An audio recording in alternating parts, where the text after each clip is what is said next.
In the hills of Bohemia, sometime in the late Middle Ages, a strange and haunting sound was said to emerge from the depths of the earth, a single bell tolling far below the surface, muffled, steady, and impossibly distant. The miners who heard it weren't prone to fantasy. Their days were filled with danger, toil, and the blackness of subterranean tunnels where sunlight never reached. But when the bell rang, when it echoed through solid stone, they would freeze, not in awe, in dread. This wasn't some church bell from above. This was something else, something deep. The earliest documented accounts come from the 14th century, when Bohemian mining was booming. The region's silver mines were among the richest in Europe, feeding both royal treasuries and local superstition. Beneath the surface, dozens of shafts twisted down into bedrock, branching into labyrinths few dared to map completely. These were not places for the faint of heart. Accidents were common, cave-ins frequent, death expected. And then the sounds began. Miners working at the lowest levels began reporting that, on some days, especially in the hours before dawn, they could hear what sounded like a distant bell tolling underground. It wasn't just one or two men. Entire crews would stop and look at each other, wide-eyed, hearing the same echo. It came faintly at first, like it was drifting through rock and water. 5 slow tolls, sometimes 6, then silence. It was never regular, it never repeated, and no one could trace it. At first, local priests were called in. Some claimed it was a miracle, others a warning. A few whispered of purgatory, of souls buried alive in ancient times, tolling for release. But nothing was ever proven. The sound had no source, no machinery existed that could create it, no caves above, no bells nearby, and nothing in their world that could explain why sound would travel upward from solid rock. One shaft, in particular, became infamous. Near the village of Kutna Hora, a deep vein of silver had drawn miners down more than 500 meters. That's where the bell was heard most clearly. For weeks, workers refused to enter. Then one group decided to descend. They never came back. The shaft collapsed just hours later. No cause ever determined. No bodies ever found. The bell was never heard again. The event entered folklore, but it also slipped into the official mining records, coded references in ledgers, warnings scribbled in margins. The tolling heard again, 7th March. Shaft closed after the sound. It wasn't just a tale, it was a pattern, and the more it happened, the more it terrified. Modern researchers have attempted to explain the phenomenon. Some propose geological acoustics, natural underground echo chambers where small seismic shifts cause rocks to vibrate in rhythmic patterns, imitating the sound of bells. Others cite hallucinations from gas exposure. Carbon monoxide poisoning can cause auditory distortions, but that doesn't explain the timing or why entire groups heard it in unison with identical detail. Some theories go deeper. A few geologists have noted that the Bohemian region sits atop a tangled knot of ancient faults and mineral seams. Deep within, the pressure of shifting plates may have caused rock to fracture in pulses, releasing infrasound, low-frequency waves that the brain interprets not as tones but as sensations. Those waves might convert in the skull into sound. Perhaps that sound was perceived as a bell, or maybe something older dwells there. Local legend has never accepted the scientific explanations. They speak of the Bell of the Forgotten, a mythical object said to have been buried by a lost civilization deep beneath the mountains. Some believe it was a warning system, others a prison. In the 1600s, a Jesuit chronicler claimed the bell marked the hour when a soul crossed from life into darkness, buried in the earth, unshriven and lost. Stranger still, a similar tale appears thousands of miles away, in the Andes, in regions once ruled by the Inca. Miners working under Spanish command reported hearing phantom bells echoing from inside the mountains, always before a collapse. These stories have no direct link to Bohemia, and yet the pattern persists. Today, no one hears the bell anymore. The old shafts are sealed, the mines abandoned. Modern drilling techniques have erased the paths once carved by pickaxes and sweat. But in some remote corners of Bohemia, villagers still mark the anniversary of the great shaft collapse, not to honor the dead, but to remember the sound. The bell that rang once, then never again. What haunts us about this story isn't just the mystery, it's the silence that followed.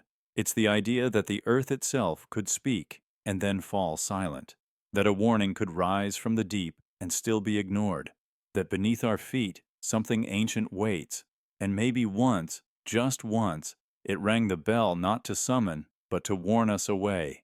They heard it. They went in anyway, and the earth closed over them like a tomb. You can believe in geology, in hallucination, in pressure and vibration and sound waves moving through stone. But then you must explain the rest, the timing, the echoes, the collapse. You must explain why men who dug rock for a living trembled at a sound without a source, and why even today locals will not mine that ground, because somewhere below the surface they believe the bell still waits, silent, listening, and if it ever tolls again, no one above may live to hear it. The whistling that lured pilgrims to their death. In the shadowed folds of the Pyrenees, where the wind cuts through rocky passes and ancient footpaths snake through the wilderness, whispers still tell of a sound, a haunting, melodic whistling that lured devout pilgrims into oblivion. This is not legend born of fantasy, but a series of real historical accounts that chilled travelers and baffled investigators for centuries. The phenomenon appeared sporadically along the Camino de Santiago, Europe's most sacred pilgrimage trail. But unlike most tales of divine visions or saintly miracles, this one ends in silence and disappearance. Starting in the late Middle Ages, records began surfacing from monasteries, village churches, and town archives. Groups of pilgrims, often small, tightly bonded clusters, reported hearing a gentle whistling just off the main path. Not a human whistle, but something more pure, eerily harmonic. Descriptions were strikingly consistent across the centuries. It echoed as if blown through hollow bone, floating above the treetops or rising from unseen ravines. Those who followed it, usually in hopes of finding shelter, divine signs, or another group, vanished completely. No torn garments, no dropped supplies, no tracks in the mud, just gone. By the 14th century, monks at the Abbey of Roncesvalles began keeping informal logs of the missing. One particularly chilling account, dated 1353, tells of a group of 8 pilgrims who veered from the main road near the Col de Bentart after hearing a calling song of air. A search party found their footprints for half a mile, then nothing. The forest floor resumed undisturbed, as though they had lifted into the sky. What made this stranger still was the pattern. Most disappearances occurred around the same geographic zones, remote but passable segments of the trail, not particularly perilous. The consistent factor wasn't terrain, it was the sound. Survivors, those few who turned back at the last moment or became separated from their groups, described being entranced. One, a Flemish trader named Rutger Leemans, in 1411, wrote in his journal that the whistle filled my ribs, like warmth, like home. It was not fear that drew my companions toward it. It was longing. Local Basque folklore, far older than Catholic pilgrimage traditions, speaks of Lamiak, mysterious feminine spirits who dwell near rivers and caves, sometimes luring humans with music or beauty. But early Christian chroniclers dismissed these as pagan remnants. Others proposed that strange air currents in the mountain valleys created natural flutes in the stones, generating illusions of melodic sound. But even these theories failed to explain why only pilgrims, devout, weary, vulnerable, seemed to vanish. In the 17th century, Jesuit investigators were dispatched following a series of mysterious disappearances during a holy year when thousands of pilgrims flooded the route. Father Esteban Girau documented the loss of 32 individuals in under 3 weeks, all near the same forested pass in the Navarrese highlands. He wrote, I do not believe this is the work of man, nor beast, nor spirit known to God. What shocked him most was the utter lack of physical evidence. The area was scoured by dogs, soldiers, and even local hunters. Nothing. No scent, no remains, not even blood. For centuries, silence became the only pattern. Local guides warned travelers never to leave the marked routes. Some would chant psalms or carry bells to drown out the possibility of hearing the whistle. Others, especially older women from the villages of Ayescoa and Valcarlos, whispered that it wasn't a sound you heard, it was a sound that heard you. Modern researchers have revisited these disappearances, trying to apply logic where history offers only mystery. Could sudden weather shifts, fog banks, or snow have disoriented the pilgrims, leading them off cliffs or into ravines? Possibly. But the repetitive consistency of the sound, the reported sensations, and the complete lack of bodies baffles explanation. Acoustic experts in the late 20th century conducted studies near the original disappearance zones. They noted unusual wind tunnel effects in narrow stone passes, some of which could, in theory, produce harmonic tones when air pressure changed rapidly. Still, even they admitted, the tones were faint, erratic, and far from seductive, nothing close to what witnesses described. To this day, the French and Spanish authorities list several ancient disappearances along the pilgrimage route as unresolved. No evidence of banditry, no signs of animal predation, no mass graves, just missing persons, families, priests, lovers, walking into the mountains and never returning. Even satellite imaging and thermal mapping of the terrain has offered no clues. What's most disturbing is not the loss itself, but the feeling that these were not chance events. That something, be it natural, supernatural, or psychological, knew how to lure the human soul with something as simple as a tune. In 1994, a lone hiker named Mateo Hidalgo, a devout Catholic from Zaragoza, retracing a pilgrimage his grandfather once made, reported hearing a distant whistling on the same route. He recorded it with a handheld audio device. The audio is low and distorted, but contains a pattern of 5 rising notes, soft, hollow, haunting. He turned back immediately. The sound, he later said, felt like it was smiling. The recording has been analyzed dozens of times. No consensus has ever been reached on its origin. The file has since circulated among paranormal investigators and historical researchers as one of the only pieces of modern evidence. Whether it proves anything is still debated. But one thing is certain. Those who listen too long say they begin to hear it again. Not in the woods, not on the trail, but in dreams, in moments of solitude, when the mind is open and the heart is searching. Even now, hikers who wander off the Camino's marked paths in the Western Pyrenees are sometimes found days later, wandering, dehydrated, disoriented. When asked why they left the trail, their answers are eerily similar. I thought I heard someone calling my name. There was a song I knew. It felt like I was going home. But the most unsettling accounts come from those who weren't found wandering, but standing still, staring toward the trees, silent, listening. No one knows what the whistling is, or was. Whether it's geological anomaly, mass hallucination, ancient folklore bleeding into psyche, or something beyond explanation. But this much remains clear. It's real enough to have taken people, real enough to be recorded, real enough that some pilgrims still leave small offerings, tiny bells, carved flutes, or whispered prayers at trail markers in hopes the sound never finds them. Because along the pilgrimage trail, faith is supposed to guide the way, but in the valleys where the whistle echoes, belief can become a trap, and the road to salvation may lead straight into the unknown. The monastery choir that sang after death. In the year 1297, amidst the flickering uncertainty of Europe's darkest centuries, a tale was recorded that has refused to die.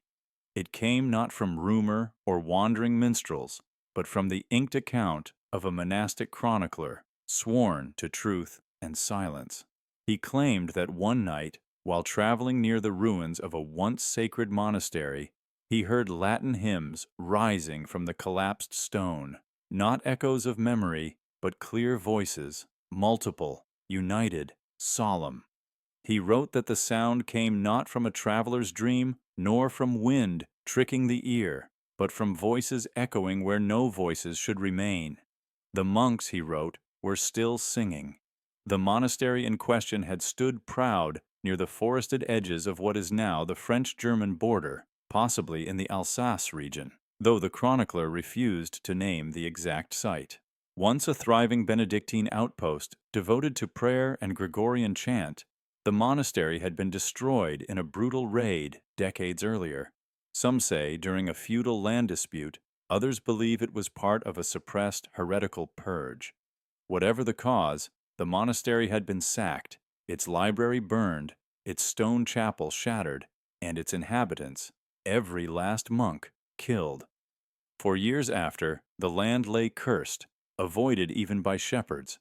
The bell tower had crumbled into the chapel's nave, and thorns grew between the broken arches. Yet in 1297, something stirred.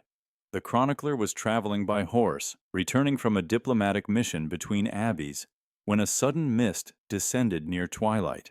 The terrain grew silent, and the birds ceased their calls.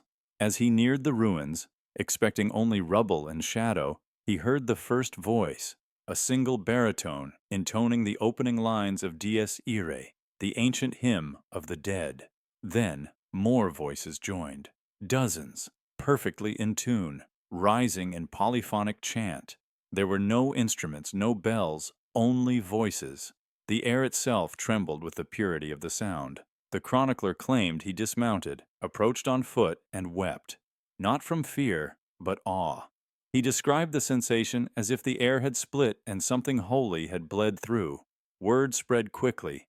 Peasants from nearby villages came to listen, some kneeling in the grass, others fleeing in terror. Some claimed they saw faint lights glowing where the altar once stood. Others claimed to see nothing at all. But the music, they insisted, was real. It was not played. It was not recorded. It was present. Monks long dead, perhaps still honoring the ancient rituals, still bound to their vow of daily chant, singing through death itself. The church launched a quiet investigation. A bishop arrived, listened, and wrote his own testimony, though his report was buried within private archives. He urged that the site be sealed, blessed, and left untouched. Some modern historians dismiss the account as either religious hallucination or natural phenomena misinterpreted by medieval minds. They suggest acoustic anomalies, where wind through the broken arches created tones resembling chant. Others point to the psychological effects of grief, devotion, and fatigue. The chronicler, after all, was a devout man, primed by a lifetime of prayer and ritual to find holiness in silence. But others, more intrigued by the persistence of the story across decades, find the consistency hard to ignore. Too many testimonies, too many identical descriptions from unrelated people across varying years. In 1348, during the outbreak of the Black Death, another traveler claimed to hear the same hymns while passing the ruins. This time, the hymns were different, no longer the Mass for the dead, but hymns of comfort and peace, as if sung to the living. Some peasants claimed they were drawn to the sound and followed it like a beacon, only to find themselves lost in the mist. Others claimed it saved them. A family of 4 later testified they slept in the ruins during a storm, lulled by the music, and survived a flooding river that wiped out the surrounding village. The ruins were never mapped officially, never marked, and over centuries they were lost to vegetation and time. But the legend endured.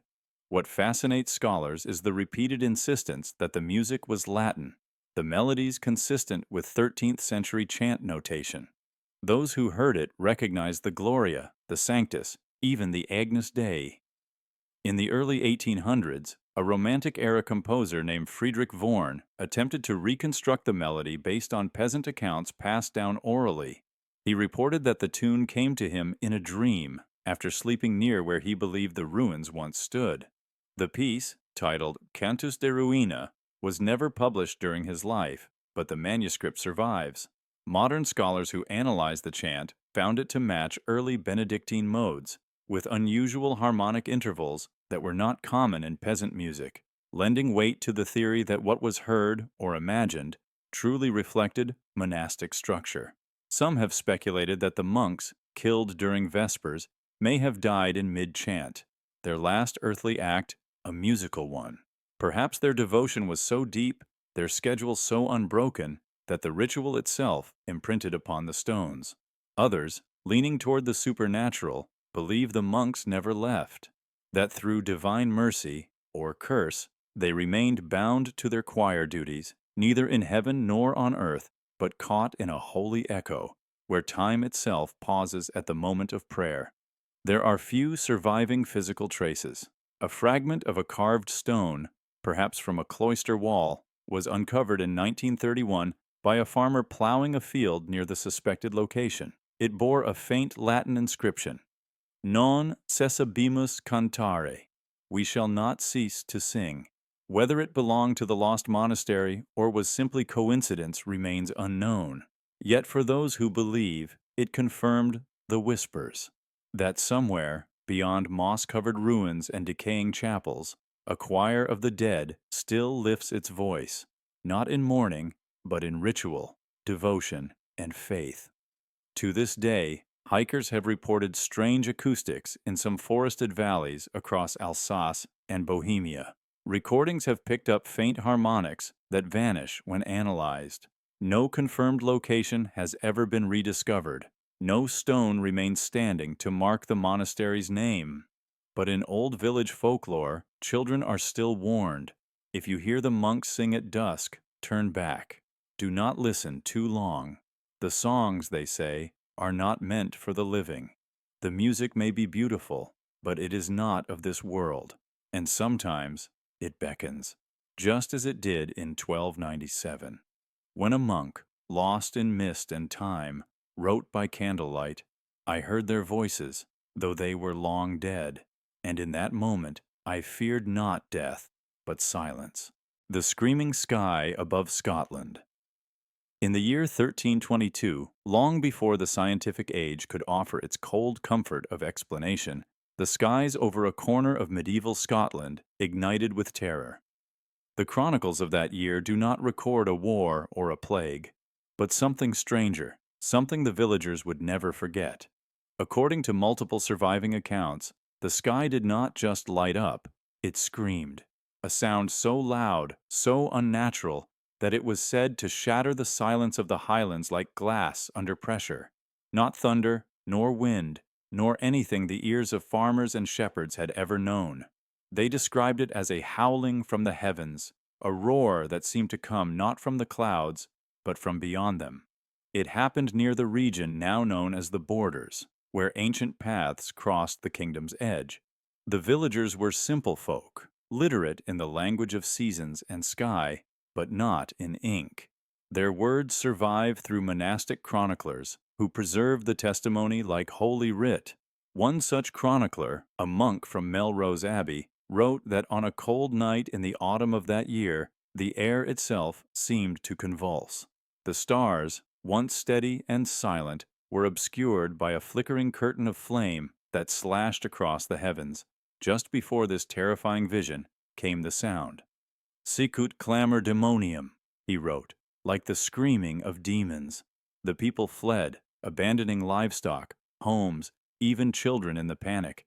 Dozens reportedly ran inland, convinced that the end of days had come. And perhaps, for them, it had. For many never returned. Their huts collapsed under neglect, their fields left to rot. The church bells rang through empty villages for weeks, and though no army had attacked and no famine had struck, the devastation was real. Whatever happened in that sky had turned fertile land into ghost territory. Centuries later, scholars would pore over these strange events with a forensic eye. Was it a meteor? A bolide? One of those rare, massive fireballs that erupt across the sky with the fury of a god and the roar of hellfire? It's plausible. Such meteors can crack the sound barrier at low altitudes, producing sonic booms that echo for miles. When combined with their incandescent trails, they might explain the screaming sky. Witnesses in modern times have described bolide meteors as generating a noise like a jet engine, or the bellow of 1,000 voices. But science only entered the scene much later. In 1322, the villagers had no such vocabulary. Their world was bound by scripture and superstition. And in that frame of mind, what else could such an event be but divine wrath? Scotland was still reeling from the wars of independence. Edward II of England had launched campaigns into their lands, and many believed that sin, national or personal, had summoned down punishment. Some even said it was a sign from St. Columba himself, displeased with pagan practices that had crept back into isolated communities. There are darker theories still. Some researchers have drawn attention to the geopolitical tensions of the time. Strange celestial phenomena were often weaponized as psychological warfare by both church and crown. To have the sky scream above a particular region might not just have been coincidence. It could have been interpreted as a sign that God had abandoned them. This narrative would have had dangerous implications, especially in a land where loyalty to the church and to the king were increasingly seen as inseparable. The event left behind no physical crater, no melted stone, no charred trees, only records, memories, and a name that persisted in local folklore for centuries. In border tales, old grandmothers would still whisper of the night, "The air cried like a dying beast." For them, it was not a meteor. It was a warning, a voice from the sky crying out against the pride of man, the violence of kings, or the betrayal of sacred vows. What makes the 1322 screaming sky particularly chilling is how similar it is to reports from other cultures across time. In 1490, Chinese records speak of stones falling from a screaming sky, killing 10,000 people near Qingyang.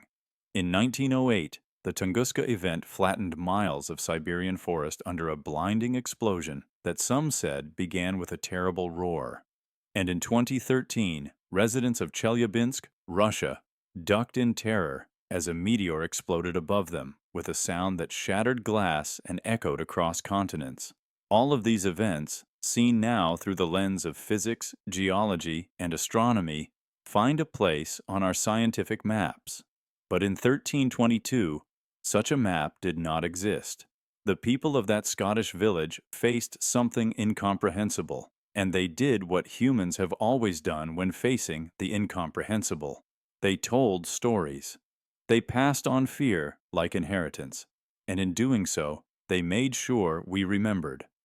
One strange detail remains from a letter written decades later by a traveler who visited the area. He describes a ruined chapel near the site, with no priest and no altar, but a single cracked bell hanging still. Locals said it had rung that night without anyone touching it, not from wind or hand, but from the cry of the sky. They said it was cracked not by war or weather, but by the resonance of a sound no human should hear. So was it a meteor slicing the heavens with light and sonic force? Was it mass hysteria triggered by war-worn nerves and superstitious dread? Or was it something we still cannot explain, an anomaly too old to test, too rare to predict, and too loud to forget? The sky screamed over Scotland once, and though the stars above have returned to silence, that night echoes still, in pages, in stone, in the silence that comes before every storm. Because sometimes, history doesn't leave scars you can see. It leaves a question that keeps ringing centuries later, like a bell no one remembers hanging. A scream, still suspended in the air, waiting for ears brave or unlucky enough to hear it again. The plague bells. No one rang. In the grim shadow of the 14th century, as Europe reeled beneath the weight of the Black Death, a mystery began to unfold in remote hamlets and quiet countryside settlements. Entire communities, many of them without a single church or bell tower, reported the same terrifying phenomenon, the distant tolling of bells. They rang in the silence of night or in the stillness of early dawn, slow and mournful, echoing across the fields like a funeral procession for the living. These weren't festive chimes or the call to mass. These were plague bells, ominous and hollow, the sound traditionally reserved for announcing death, for warning that the infected had arrived. But when these bells rang, there were no infected yet, no blackened bodies, no weeping families, no cries for last rites. Only days later would the plague sweep through, as if the bells had been announcing its approach before it even touched the village roads. To this day, chroniclers recorded the tolls as a terrifying prophecy, bells that no one claimed to have rung.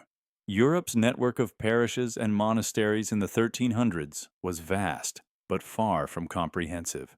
Many of the villages that heard the phantom bells had no churches nearby, and the nearest town bell could be dozens of miles away, far too distant to be heard over mountains, forests, or stone ridges. Yet the testimonies are consistent. Survivors, peasants, and even monks documented the sound as if it were fact, noting the days between hearing the bells and the first sign of infection. The ringing often preceded sickness by exactly 3 days, a timeline so consistent it became folklore, a whispered sign that death was riding in fast. In medieval times, the plague bell was sacred and somber. When someone was dying, a church would ring the passing bell to alert the community and prompt prayers for the soul. When a body was carried through the streets, a handbell would be rung alongside the corpse. These sounds had meaning. They were auditory declarations of mortality, so to hear them with no priest, no procession, no source, was to be haunted in the deepest sense. Some believed angels were sounding them. Others feared it was the devil's work, heralding a pestilence sown by sin. The Black Death killed an estimated 25 to 50 million people in Europe alone. But beyond the statistics lies a landscape of psychological horror. In towns like Eyam in England, or small unnamed hamlets in Flanders and northern Italy, villagers documented the bells in panic-stricken letters and oral histories. The sound brought dread, not comfort. In many cases, people fled the moment they heard the tolling, abandoning homes, farms, even children. They believed that if the bells had rung, the dead were already on their way. Modern historians and acousticians have tried to rationalize the phenomenon. Some suggest that wind might have carried actual bell sounds from distant churches farther than expected under specific weather conditions. In valleys and over still air, certain frequencies can travel surprisingly far. Others propose that the bell sounds were hallucinations, collective manifestations of fear in a population worn thin by trauma. During pandemics, the mind can conjure symbols of death to match a fear too large to contain. Bells, being so culturally linked to mortality, might have been imagined by the anxious. But this theory doesn't explain why the tolling was so consistent in timing or why it was reported even in places where no nearby churches existed at all. Could the ground itself have remembered? Some scientists explore the theory of seismic acoustic phenomena, low-frequency sounds caused by tectonic shifts or atmospheric pressure changes that, in the minds of terrified people, translated into the sounds of bells. The Black Death was preceded by strange weather patterns, crop failures, and meteorological disturbances. It's not impossible that something in the earth or air played tricks on the human ear. Yet, to many who lived through it, these explanations are hollow. The ringing of the plague bells became a mythic truth, passed down in poems and prayers. Even in the centuries that followed, when outbreaks returned in lesser waves, the bells were sometimes heard again. In 1665, during the Great Plague of London, people in surrounding villages once more claimed they heard tolls in the distance, just before carts began carrying the infected through their roads.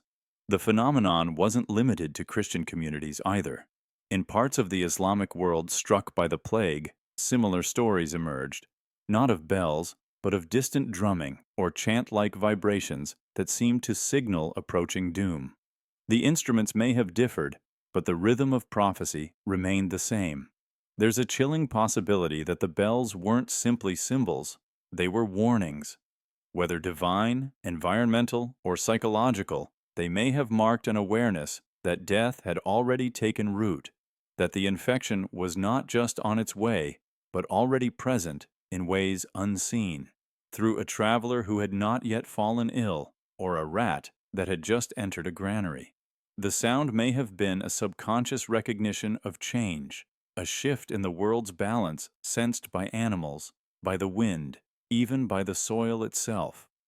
To this day, stories of the plague bells continue to surface, not only as historical anecdotes, but in rare reports during modern epidemics.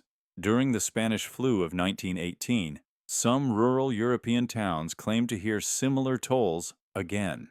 In 2020, during the COVID-19 pandemic, rumors emerged online from isolated villages in Eastern Europe of faint ringing in the night. Most dismiss them as coincidence or imagination primed by fear and isolation. But others see it differently. They wonder if sound, like disease, follows its own path, an invisible contagion that warns before it wounds. Perhaps the most haunting aspect of the plague bells is that they were never found. No priest stepped forward to say they rang them. No children confessed a prank. The bells were never traced to a visible tower. They were not real, and yet everyone heard them. They offered no salvation, only certainty. And that may be why they have never left our collective memory. Because in a world still haunted by waves of unseen enemies, we are always listening for something. A sound we cannot explain, a warning from nowhere, a toll in the distance that whispers, something is coming. And when you hear it, it is already too late. The humming fields of Yorkshire. In the rolling hills of 14th century Yorkshire, something strange once rose with the dusk. Not a wolf's howl or a church bell's ring, but a low, steady hum, deep, vibrating, unrelenting. It came from the fields, not the woods, from soil, not sky. A sound that seemed to come from everywhere and nowhere at once. At first, it was just a murmur, easily dismissed. Wind in the grass, distant carts. But it grew, louder, stranger, more insistent. By the time the harvest moon rose, entire families were abandoning their farms in the middle of the night, because the earth itself had begun to sing. The first known record appears in 1320, in a parish ledger near Thirsk. A priest notes, "The fields of Halliford do hum by night, and the beasts shy from pasture." 2 lines, nothing more, but it begins a pattern. Over the next decade, similar reports appear across Yorkshire, villagers describing a sound that would begin shortly after sunset and last until dawn. A pulsing tone, not unlike a giant's breath or the deep droning of some distant wheel turning beneath the world. Farm animals refused to graze. Dogs howled at the earth, not the sky. Crops, healthy by day, began to rot unnaturally fast. Some blamed the Black Death, but the hum had begun before plague ever arrived. And it didn't spread like disease. It was localized, specific. Certain fields, certain valleys. Step into one, and the humming wrapped around you like fog. Step out, and the silence felt so sudden it made your ears ache. The local clergy believed it was demonic. Some farmers claimed it was the earth grieving, punished for man's sins. Others believed it was fey magic, an ancient curse awakened by something buried too deep. But no one had an answer, just the sound and fear. Entire hamlets were abandoned, not from war, not from famine, but from the vibration. People left behind homes, tools, even ripe fields. They spoke of hearing the hum inside their bones, of teeth that ached, of dreams twisted by sound they could not escape, even in sleep. Some were driven mad. One account from 1342 tells of a man who struck his own ears with stones to silence the noise inside him. He bled out beside a silent well, far from the fields. What made it worse is that the hum never behaved. Some nights it would vanish. Others, it would rise to a pitch so high it made people vomit or collapse. No visible source, no explanation. Fast forward to modern times, and the phenomenon gains a name: the hum. Reports still occur today. Bristol, Taos, Windsor, all cities where people claim to hear an ongoing low-frequency sound that no device can properly record. But Yorkshire, it was different. This wasn't one or two sensitive individuals. This was entire communities. Modern geologists and acousticians have tried to explain it. Some suggest subsonic frequencies caused by underground water movements or shifting geological plates. Others blame atmospheric conditions creating standing waves between the ground and low clouds, sound trapped and bouncing invisibly. There's even speculation about seismic microtremors or magnetic anomalies interacting with certain mineral-rich soils. But none of these explain why it stopped, or why it never spread, or why no such sounds exist today in those exact same fields. In 1387 the humming ceased, abruptly. Not with a fade, but a silence so sudden that the first night without it was described as holy. One priest wrote, "And lo, the hum did break, and we knelt in the stillness, as if God had exhaled." People slowly returned. The soil was fine, the crops regrew, but the memory lingered. To this day, old maps of Yorkshire still show empty plots where no farms were ever rebuilt. Some of these spots have been dubbed dead fields, not because people died there, but because sound did. Curiously, a few modern sound engineers have tried to recreate the hum from old descriptions. One physicist even used infrasonic generators to model what a buried resonant frequency might have sounded like. The result? A tone so unsettling that test subjects reported nausea, dread, and panic after only minutes of exposure. One woman began to cry without knowing why, which raises the question, was the hum ever just a sound? Because sound is physical. It touches everything. It moves through you. It can shake walls, unsettle organs, rewire thought. It can be weaponized. It can haunt. And in the case of Yorkshire's fields, it may have been something deeper than physics. Perhaps it was the Earth's own warning signal, something old, buried, restless, something silenced not by science, but by time. And here's the most disturbing part. In 2023, a farmer in North Yorkshire filed an anonymous report with a local paper, claiming that for the first time in centuries, he heard a low hum coming from beneath his land. At first, he thought it was his machinery, but when everything was shut off, the sound remained. He described it as a breath without lungs. The report vanished. No follow-up, no confirmation. But what if it's coming back? What if the fields only slept? And what if they're beginning to wake again? If you ever walk the hills of Yorkshire at night and feel a subtle pressure in your chest, like something's vibrating just out of reach, don't stay too long. Don't listen too closely, because if the humming begins again, it may not stop. And this time, it might not stay in the ground. The Trumpets of Metz. The year was 1314. In the fortified town of Metz, nestled between France and the Holy Roman Empire, the air was colder than usual for spring. Life trudged forward in the usual rhythm of hardship. Plague had not yet returned, but hunger, superstition, and war were constants. The people prayed daily, not for miracles, but for survival. And then, without warning, the sky changed. It began at dusk. A sudden stillness swept across the streets as the last light sank behind the hills. No wind, no birdsong. Then a sound, long, harmonic, and unearthly. Not bells, not the groan of weathered wood, but horns, massive, angelic, metallic horns echoing from the heavens. The townspeople poured into the squares and alleyways, gazing upward, paralyzed by a sound that seemed to vibrate their very bones. 3 long blasts, each one rising in pitch, resonating across the rooftops like a call from another world.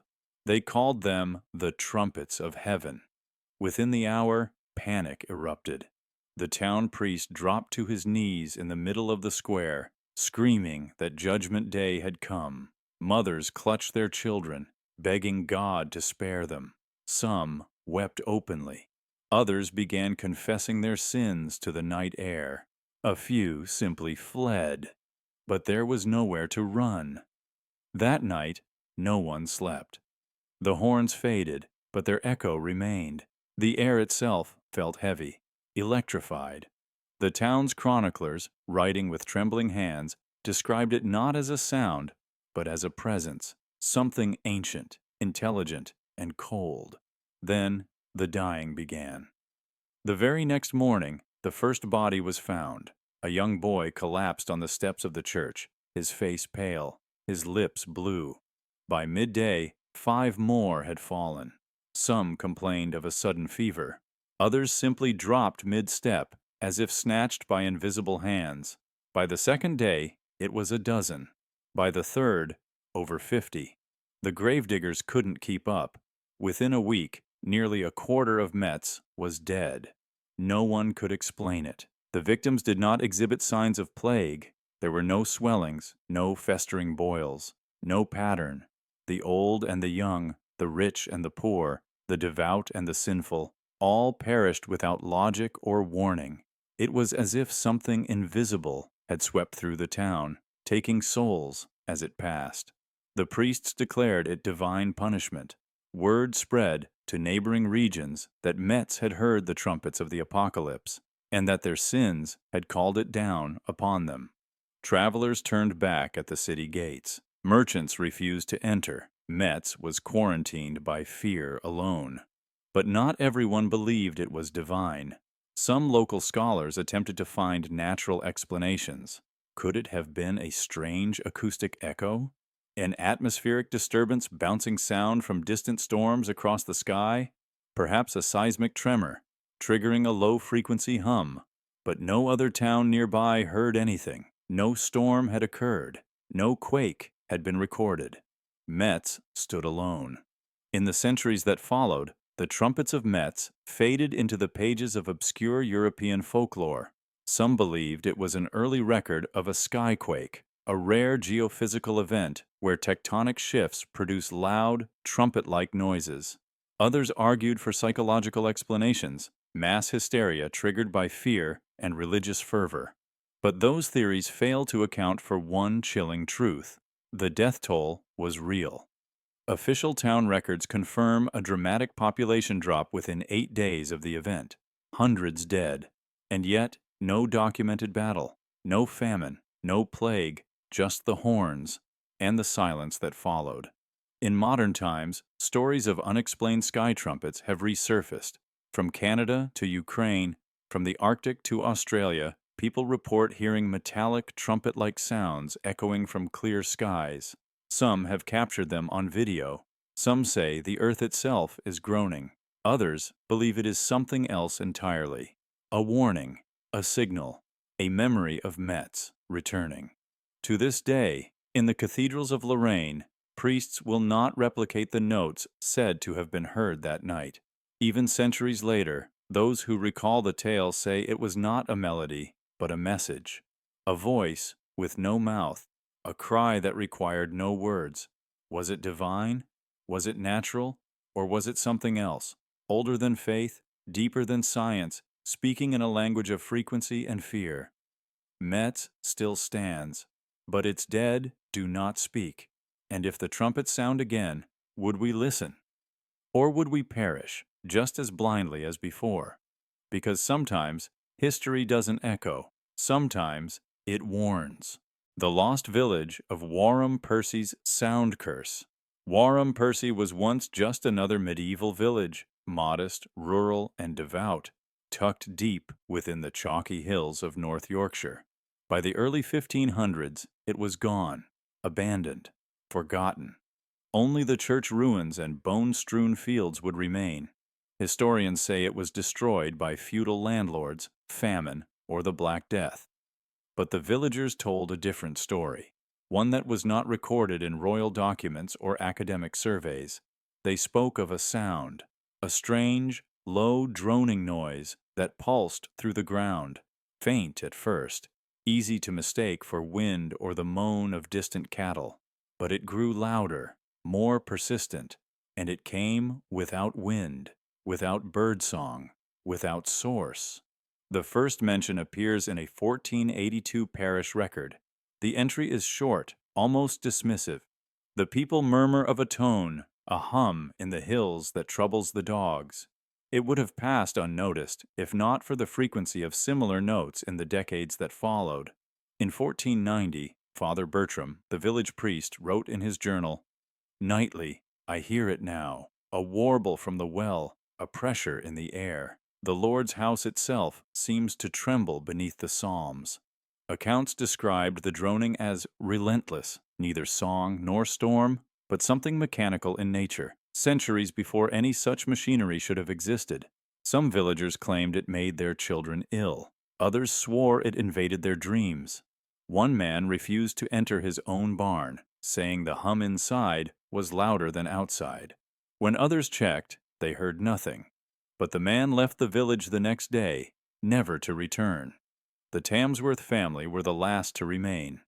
While others fled to safer lands or gave in to rising economic pressures, they stayed, out of loyalty or desperation. Their farmhouse, closest to the old church and the ancient village well, became the epicenter of the sound. A traveling merchant in 1503, passing through what had already become a ghost village, wrote of hearing a dreadful pulsing that filled the chest like a second heartbeat beneath the earth. He left by morning, claiming his mule refused to pass the chapel ruins. Days later, the Tamsworths were gone. No signs of struggle, no packed cart, just dinner still laid out, chairs toppled, and a trail of footprints leading nowhere. For centuries after, Warham Percy slept. The fields were grazed, the stones were buried, the sound was forgotten. But in the 1950s, a team of archaeologists began uncovering the site. What they found disturbed even the most rational minds: hundreds of human remains. Some showed clean incisions, post-mortem dismemberments, acts not of violence, but of ritual. Skulls buried far from bodies, bones charred deliberately. At first believed to be plague precautions, but further analysis suggested otherwise. These were no ordinary burials. Some showed signs of being unearthed, moved, and buried again. Then came the hum. In 2003, a group of university students camped at the site overnight. They recorded a strange vibration on their audio equipment, inaudible to the ear, but visible on the spectrum. A deep, consistent tone oscillating at 18.98 Hz, just below the threshold of human hearing. Known as infrasound, it can cause unease, anxiety, and even hallucinations. But where was it coming from? The land is geologically stable, no rivers beneath, no wind tunnels, no man-made machinery within miles. Some suggest that ancient structures underground, collapsed wells, forgotten tombs, may resonate under certain conditions. Others say the earth itself remembers.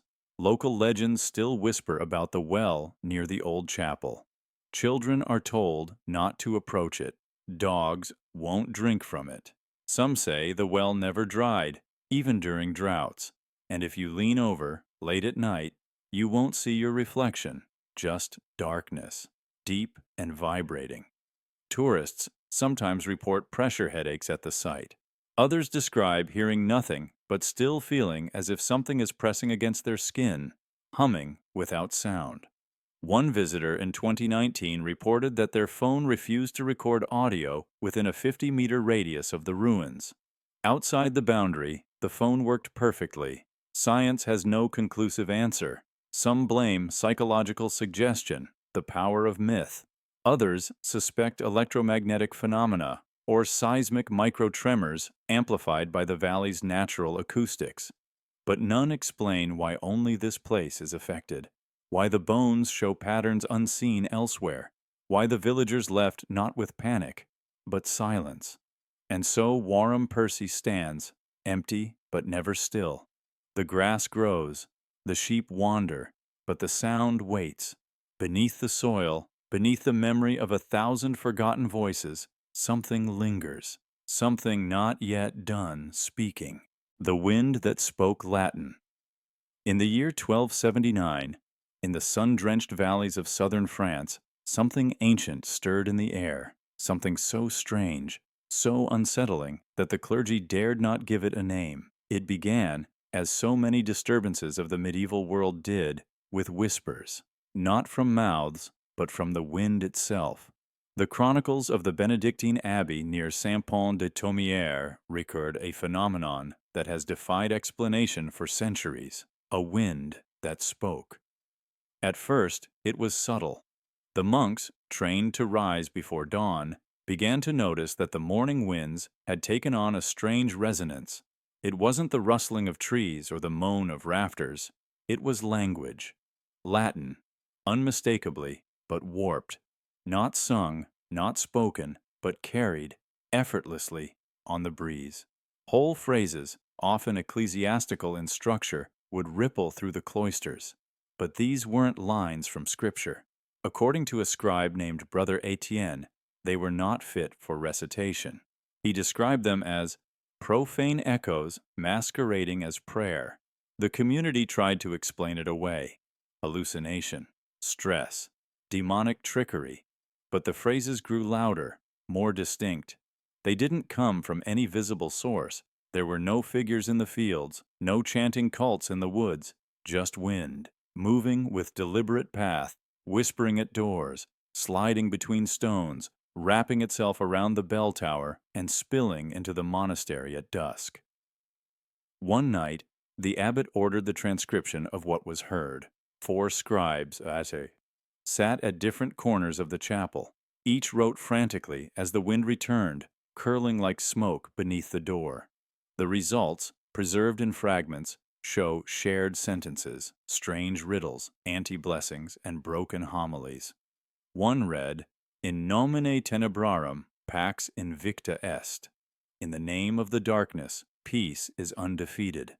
Another read, "Quae audit ventum, audit se." He who hears the wind hears himself. These lines disturbed the monks deeply. Latin was the sacred tongue. For these words to arrive in such form, through such means, could only mean corruption, language turned against its own divine roots. The abbey's exorcist, Father Guillaume Reynaud, was summoned from a nearby parish. Known for his harsh methods and strict orthodoxy, Reynaud arrived with a firm plan: to perform a mass exorcism of the region, starting at the edge of the forest, where the winds seemed to rise. On the morning of the ritual, he vanished. Witnesses saw him walk alone toward a ridge above the valley, prayer book and incense burner in hand. Hours passed. Then night fell. No one saw him again. Search parties found only his open book, pages torn and scattered in a circular pattern around a weathered oak. One monk claimed the bark bore scratches, as though someone had tried to carve words into it with their fingers. After his disappearance, the wind changed. It no longer whispered in phrases. It howled, violently. For 3 days, it flattened crops, stripped roof tiles, and bent trees in directions wind should not bend them. Then, on the 4th day, it stopped, and silence held. Fear kept the village quiet. For months, no masses were held. Pilgrimages ceased. The abbey bell did not ring for an entire season. One monk wrote in his diary, "We fear that sound invites it." The Vatican was quietly informed. The incident was recorded under a rare classification, ventus demonicus, demonic wind. The term appears only twice in papal records from the 13th century. Scholars later argued that it was a mass hysteria event. Perhaps, they said, infrasound caused by unusual atmospheric pressure or local seismic vibrations. But none could explain the language, and none could explain how 4 scribes in different corners of the chapel recorded nearly identical phrases at the same time without speaking to each other. Some have suggested the wind was not demonic at all, but a forgotten intelligence, something ancient, buried before Latin existed, now mimicking its forms through stolen breath, an echo of something the world once silenced, perhaps not evil, but not human. Even in recent decades, strange reports have emerged from the region. Hikers who return early from the hills claiming that the air whispers warnings. A tourist in the 1980s filed a police report stating that the wind recited poetry in a language I didn't know, but somehow understood. No action was taken. The abbey today is in ruins. Vines coil where prayers once rose, but sometimes, late in the season, travelers say the wind still moves strangely through the valley, as if it's remembering or waiting. And the Latin it speaks now is no longer the church's Latin, but yours. The Templar drumbeat. Beneath the abbey. In the early 1300s, a group of villagers in central France began dismantling the remains of a forgotten Templar abbey. By then, the once feared and venerated order of the Knights Templar had already been outlawed, its leaders burned, its treasures seized, and its abbeys left to rot under moss and dust. Yet some ruins remained untouched, like the one perched on a wooded hill near the village of Arcs, where nature had swallowed its walls, and locals whispered of curses still clinging to the foundation stones. The Templars had built the abbey centuries before as a place of silence, discipline, and secrecy. No cross adorned its roof.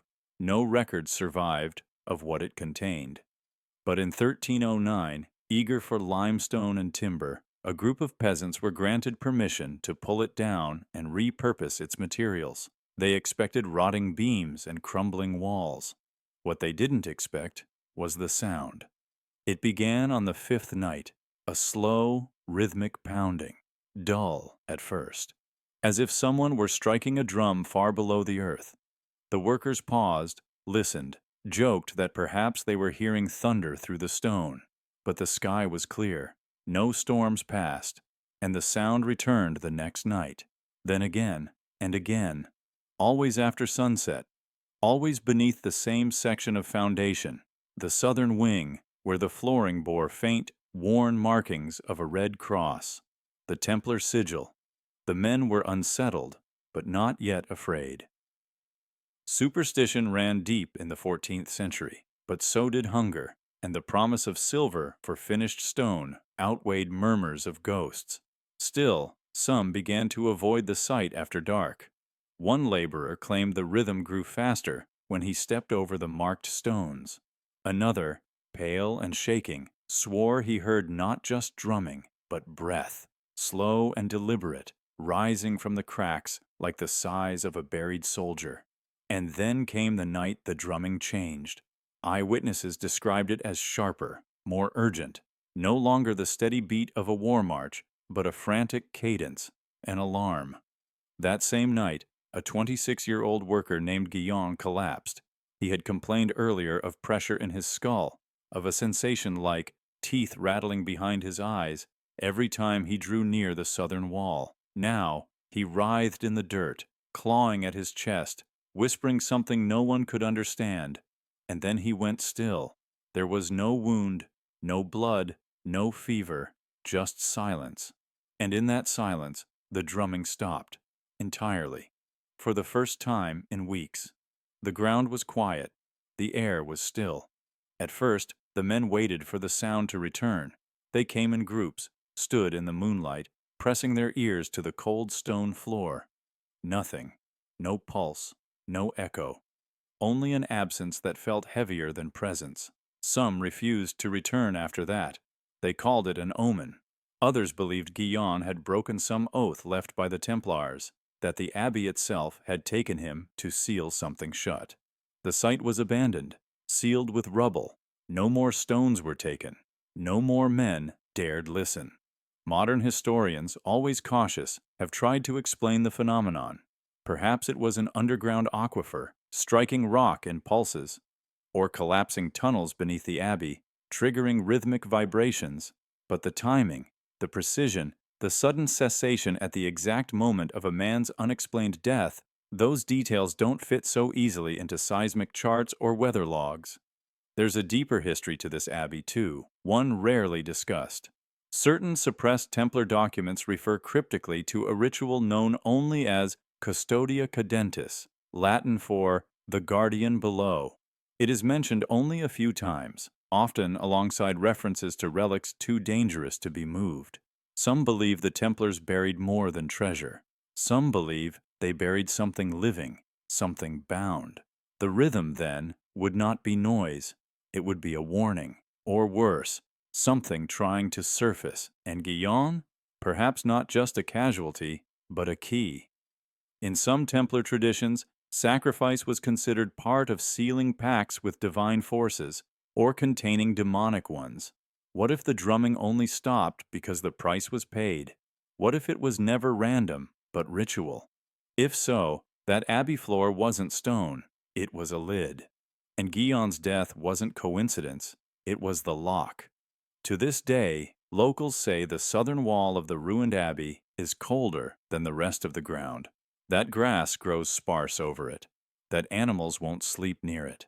And in rare cases, when the moon is low and the fog curls thick, they claim to hear it again, just faintly, just beneath the soil. A beat, a pulse, a countdown, and if the rhythm returns, will it demand another? The choirless chant of Canterbury Woods. In the shadowed woods outside Canterbury, beneath the brittle branches of ash and yew, a sound once echoed that should not have been. It wasn't the rustling of animals or the hush of wind.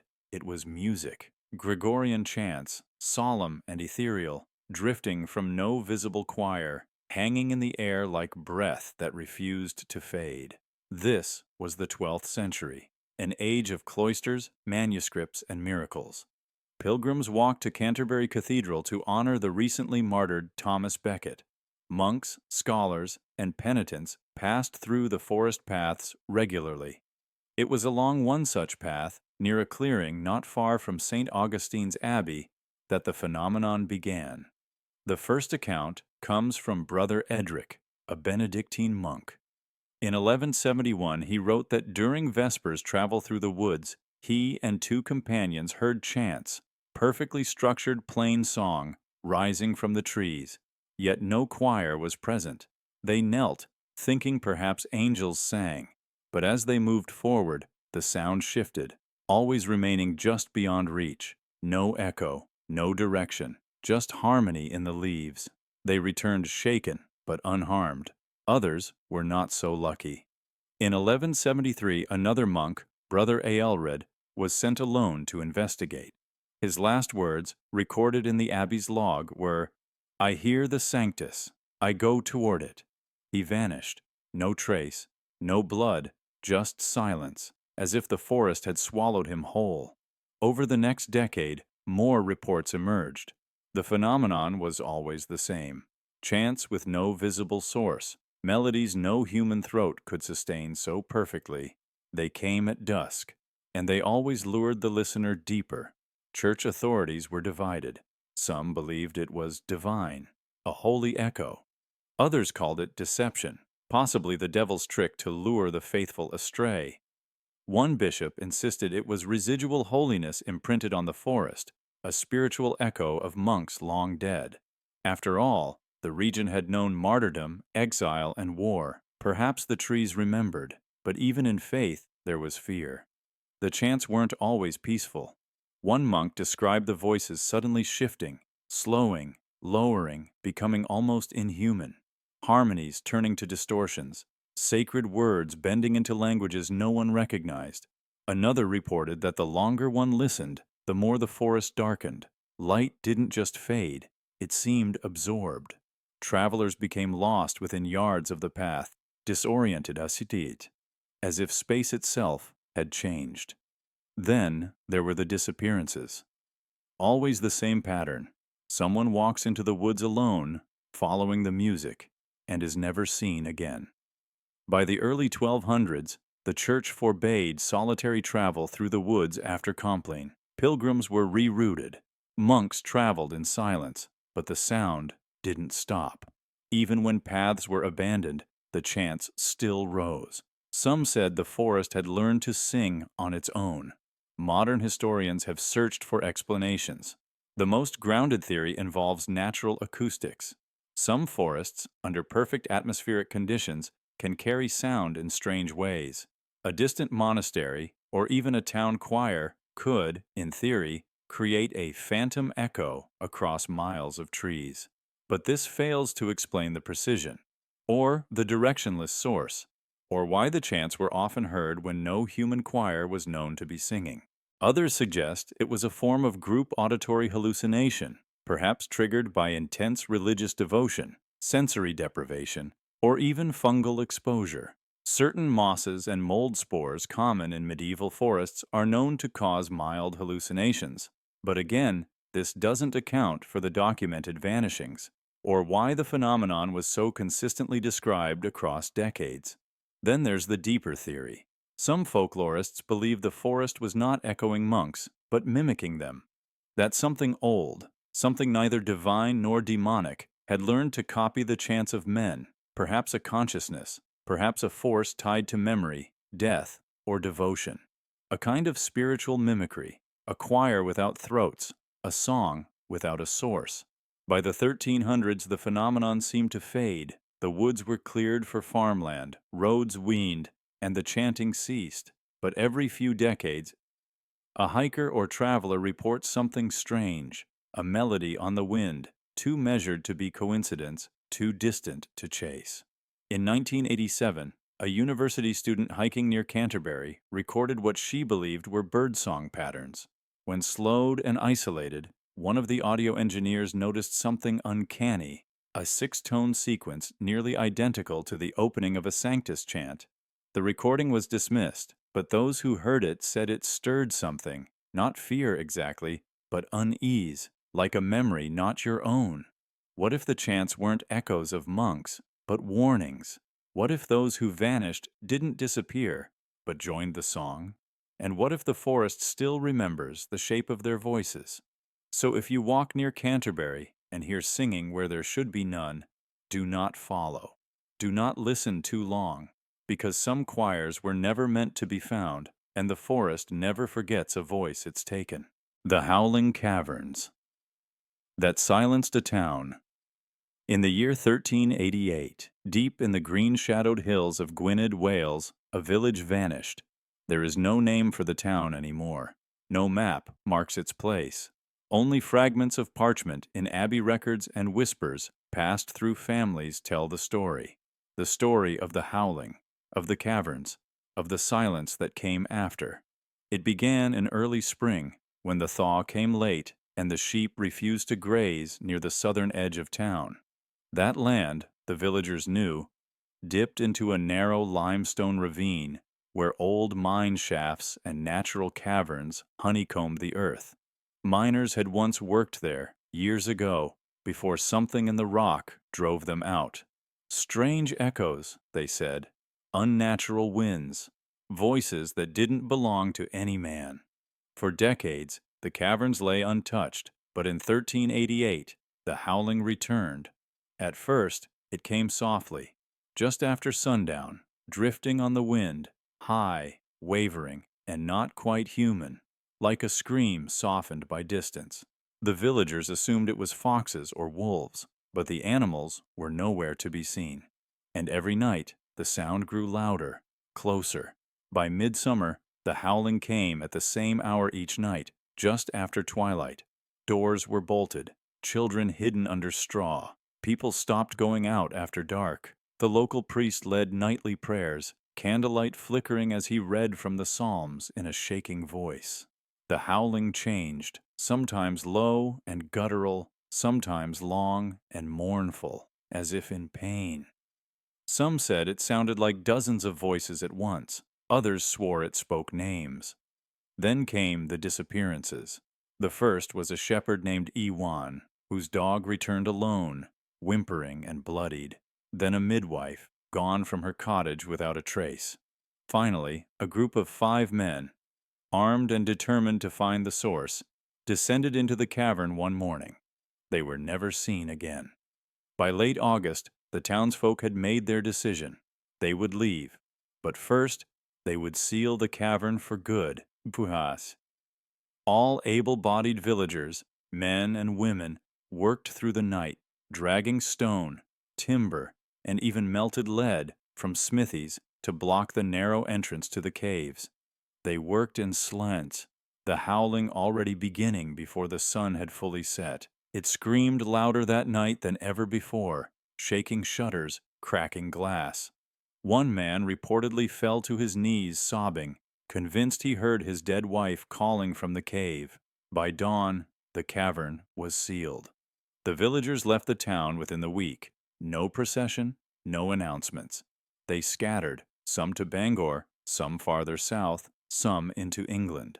The records left behind mention only the phrase, "We buried the mouth of hell, and we did not look back."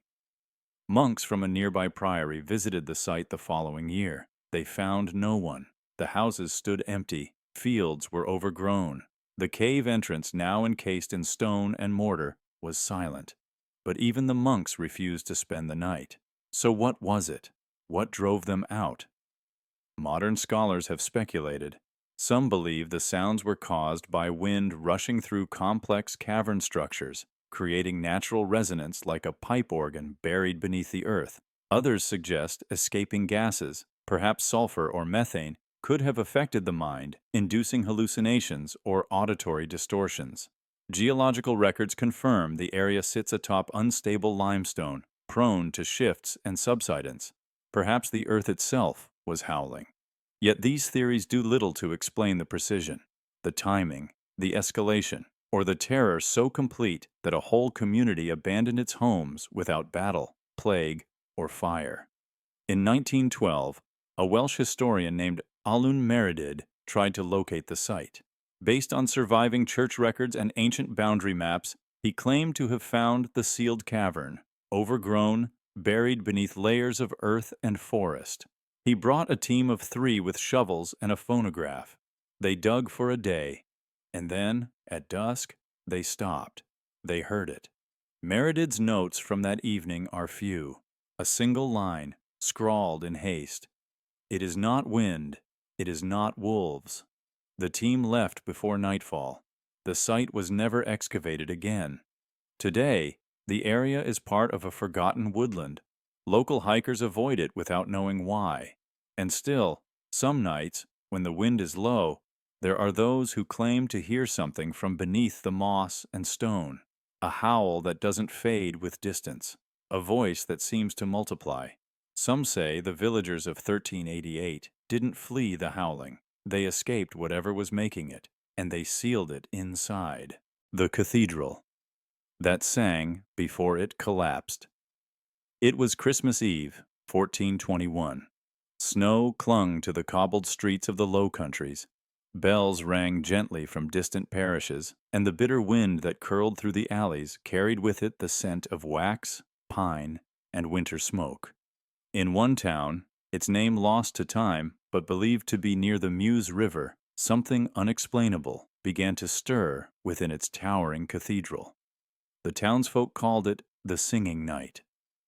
That evening, as choirs practiced and candles were lit for midnight mass, the cathedral began to hum, not from the voices of monks or choirs, not from any visible source. The stone itself vibrated, deep, harmonic, resonant, as though the walls were alive with music no human hand conducted. Witnesses described it as a low, reverent tone, neither frightening nor joyous, but solemn, a sound not heard by the ears alone, but felt in the bones. Priests fell silent. Parishioners froze. The great rose window trembled faintly in its stone casing. One monk, Brother Allard, later wrote that the nave sang like a mournful organ played by a ghost, and that the air within the church seemed warmer than outside, despite no fire being lit. People prayed harder that night. Others wept, unsure whether it was a sign from God or a warning. At midnight, the sound stopped.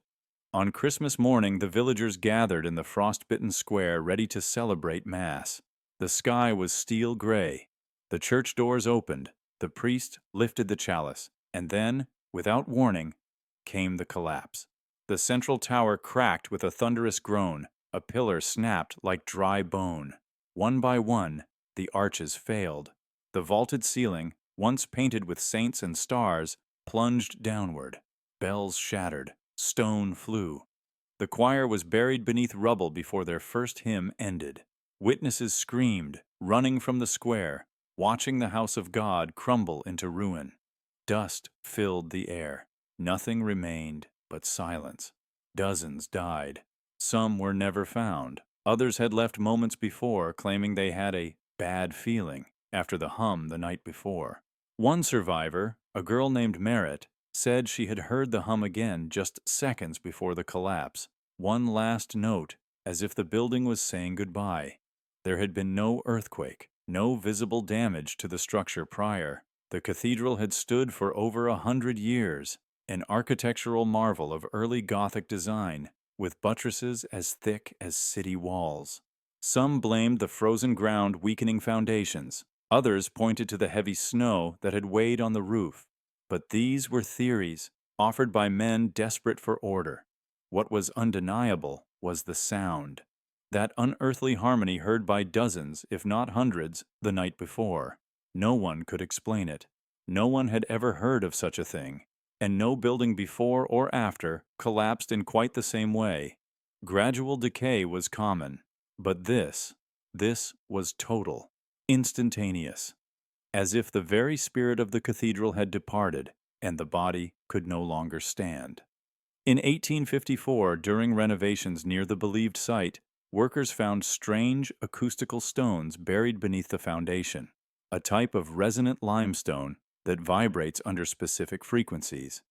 Some modern theorists suggest the cathedral was built atop a natural harmonic field, a place where frequencies could build, unheard by most, until the structure itself became the instrument. When the resonance reached a certain threshold, it began to shake itself apart from within. Others believe the singing was divine, that the cathedral, sensing its own end, offered a final song, a requiem for itself. One priest in 1903 described it as the only church that sang its own funeral mass. Stranger still, the ruins never grew over. Grass refused to grow on the collapsed foundation. The stones stayed oddly preserved, almost warm to the touch in winter. Local children dared each other to spend the night there. Most fled within minutes, claiming to hear faint echoes beneath the ground. A humming, they said, like distant monks rehearsing beneath the earth. To this day, no records confirm the exact town. It remains one of the Low Country's many lost legends. But among scholars of medieval acoustics and religious folklore, the story has never truly died, because the idea remains chillingly poetic.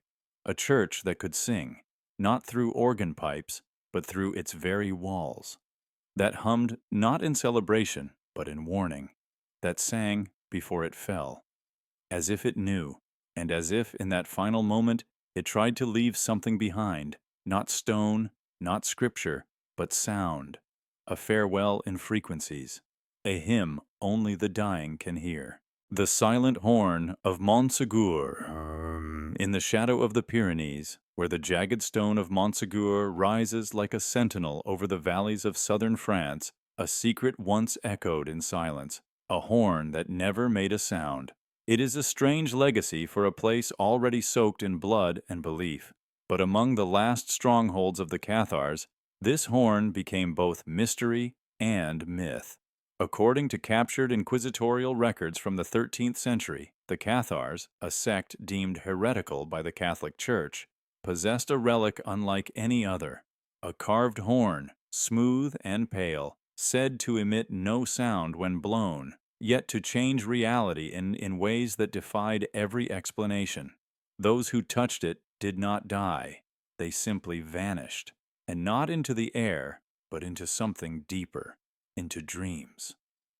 The story begins with the siege of Montségur, a real and brutal event. From May 1243 to March 1244, the fortress was surrounded by French forces sent to wipe out the Cathar heresy once and for all. Within the walls were men, women, and children clinging to a forbidden faith, one that rejected the material world as a creation of evil and worshipped a distant, pure God through asceticism and secrecy. They believed in reincarnation, in divine sparks trapped in flesh, and in the dream as a sacred space. These beliefs were blasphemous to Rome, but to the Cathars, the dream world was closer to truth than the waking one. And somewhere in the final days of the siege, the horn surfaced. Inquisition transcripts, recovered decades later and now stored in archives at Carcassonne, describe interrogations of captured Cathars who spoke in riddles. One monk, Father Erard, recorded testimony of a woman named Isolde de Mirepoix. She claimed the horn had no mouthpiece, no chamber, no sound, only intention. She said those who touched it in ritual would fall asleep that night and never wake. But they were not dead. "They live elsewhere," she whispered. "They walk the secret kingdom of light." Another prisoner described it differently, as a gate disguised as silence, a relic carved not by men, but found in the cave where the sun cannot reach. They spoke of it as a weapon of peace, not meant to kill, but to remove, to liberate the soul from flesh and place it into another reality where the true God ruled and the false world, the world of cruelty and fire, could not follow. Of course, to the inquisitors, these were heretical ravings, but something about them caused unease. One record from February 1244 details how, during the siege, 3 soldiers broke into the abbey chambers beneath the fortress and attempted to loot relics. Only one returned, raving. He claimed that his companions had touched a strange object hidden in a stone recess, a smooth white horn with no seam, and collapsed immediately, eyes open but unseeing, breathing but unreachable. Their bodies were later found rigid, eyes locked toward the sky, as if caught mid-dream. The soldier who survived refused to speak Latin again, responding only in Occitan, and reportedly awoke screaming every night for the rest of his life. Then, in March of 1244, Montségur fell. Over 200 Cathars were burned alive in a mass execution at the base of the fortress, refusing to renounce their beliefs. But before the final assault, 4 figures escaped under cover of night, carrying something wrapped in black cloth. It was never recovered. The horn was never found among the relics seized by the church, and the mystery deepened. What was this object? Some say it was a symbolic artifact, an allegory of escape, wrapped in the mysticism of a persecuted sect. Others argue it was a form of poison or narcotic, used in ritual suicide and encoded in metaphors to confuse interrogators. But those explanations fall short, because the reports of dream vanishings didn't end in 1244. For centuries, legends have persisted across Languedoc, of travelers near Montségur who find themselves overcome with drowsiness and wake with no memory of time past, of shepherds who speak in tongues not their own, reciting phrases in ancient Occitan. In the late 1800s, an amateur archaeologist vanished while mapping the ruins. His journal, recovered later, contained sketches of something shaped like a horn, but without any opening. His last entry read, "I dreamt of light, and it would not let me go." Modern historians tend to dismiss the horn as folklore, born from the trauma of the siege and the mystique of the Cathars' secretive ways. But there are gaps in logic that remain hard to ignore. Why did multiple inquisitors record identical descriptions of a silent horn across separate interrogations? Why was no body ever found of the Cathar relic bearers who fled Montségur? And why does the local legend still insist that those who dream near the mountain must not answer its call?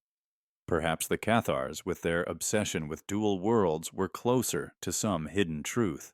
A truth where the line between sleep and eternity is thin, where objects do not behave as they should, where silence is not absence, but invitation. And so the horn remains, lost, perhaps buried, or perhaps waiting, not to sound, but to be found. For the next dreamer willing to touch the void and listen, not with ears, but with soul. Because silence, in the right hands, might speak louder than the loudest trumpet, and some calls are meant not to be heard, but followed. The rain that whispered names. In the summer of 1293, in a remote corner of Normandy, France, the rain began to speak. It started innocently enough, just a murmur among villagers. A shepherd claimed that during a storm, while sheltering beneath a tree, he heard his brother's name carried on the wind. Not shouted, not screamed, but whispered. So faint, so strange, it seemed to come not from above, but from the raindrops themselves. That same night, his brother collapsed without warning and died by morning. The cause? Unknown. Word spread like wildfire, though no one dared say it aloud for days. Then, more began to hear it. During every rainfall, some claimed they heard names drifting between the drops, names they recognized, neighbors, friends, children, the elderly, and always, within days, sometimes hours, those named were dead. Some fell ill, others died in their sleep. A few were found drowned in shallow water, though they had never left home. At first, the clergy dismissed it. Rain cannot speak, they said. God works in ways we do not question. But behind closed doors, even the priests grew uneasy. They, too, began to hear it. Names they recognized, names not yet spoken aloud. Soon enough, they stopped ringing the church bells in the rain, and eventually they stopped stepping outside during storms altogether. The rain whispered with eerie precision, never more than one name per storm, never loud, just a whisper you couldn't unhear. Some tried plugging their ears, others prayed louder than the downpour, but the whisper always found a way in, through the cracks of shutters, the fabric of cloaks, even the walls of stone chapels. If your name was said, it didn't matter how deep you hid. It came for you. Panic gripped the countryside. Villagers fled during downpours, abandoning livestock, homes, and even children. They ran to dry caves, cellars, barns without leaks. But even those who outran the weather could not outrun fate. Some found shelter, only to die with no sign of injury, as if the name itself had summoned death, not the storm. Records from the Abbey of Saint-Étienne describe the terror in detail. Monks wrote of entire families huddled together in silence during storms, eyes wide, listening for any sound beyond the rain. Some clawed at their own ears, desperate to avoid hearing the whisper. A few accused others of cursing them. Witchcraft trials surged briefly. One woman was burned when her name never came, but all others in her family were called and died.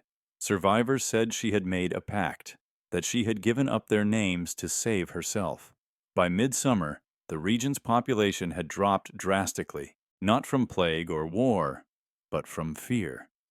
The psychological toll was devastating. Fields went untended.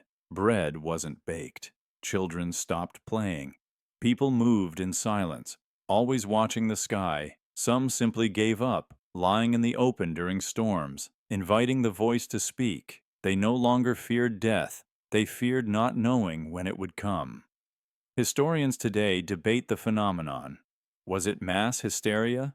The result of collective grief during a particularly cruel season? Could atmospheric pressure and acoustics have created illusions of voice? Some suggest infrasound, low-frequency vibrations caused by thunder and wind, might affect the brain's auditory processing. Others theorize a form of contagious psychological suggestion. Once a few believed they heard names, others were primed to experience the same hallucination. But these explanations fail to address the chilling accuracy. The deaths were real. The names spoken were not random. There are verified burial records matching dates of rainfall and individual deaths, documented in detail by the monks who remained behind. Too many coincidences. Too much fear to be mere imagination. More mystically inclined scholars have drawn attention to pre-Christian legends from the region. Ancient Celtic tribes believed that water, especially rain, could act as a veil between worlds. In times of imbalance, it was said the dead could speak through water. Some myths even tell of a cursed season where nature itself would act as a messenger of judgment, speaking the names of the doomed before claiming them. There is even one obscure Latin passage written by a monk who survived that summer. He claimed the rain was the tongue of purgatory, that it named only those who had been marked, not by sin alone, but by unfulfilled debts, emotional, spiritual, or ancestral. The storm seeks those who pretend they are innocent, he wrote, but have ghosts that still breathe through them. The phenomenon ended as suddenly as it began. By the last week of August, the rain came heavy and silent. No whispers, no names, and for the first time in months, no deaths followed. Survivors wept in the streets, not from joy, but from release. Many moved away, abandoning the land entirely. Others stayed, but refused to speak of what had happened. It became taboo, a story passed in hushed tones, a warning to children: never mock the rain, never ignore its voice. If it ever speaks your name, run. To this day, in the villages that still cling to the edges of those same forests and fields, the old ones listen closely during storms. Some insist they've heard faint murmurs again, not full names, just the start of syllables, too soft to understand. They close their shutters, light their candles, and pray it never becomes clearer, because once it speaks your name, it never stops. The forest that echoed the future. In the dense, mist-laced woods of 14th century Bavaria, just beyond the farmlands and thatched villages, there was a glade that no one dared enter after dusk, not because of wolves, not even because of spirits, but because the glade whispered truths no one wanted to hear. It was known in hushed tones as Die Flüsterlichtung, the whispering clearing. Surrounded by black firs and tangled underbrush, it wasn't marked on maps, but every villager knew where it was. They also knew what it did. It echoed the future. The first record appears in 1362 from a monk named Father Gebhardt, who wrote of a place in the forest where peasants swear the trees speak, not in riddles, but in prophecy. He dismissed it as superstition, until 3 men from the same hamlet reported hearing their own names called out in the glade, followed by vivid sentences they could not ignore. "I heard my voice say I would drown," one man whispered, "and now I dream of lakes I've never seen."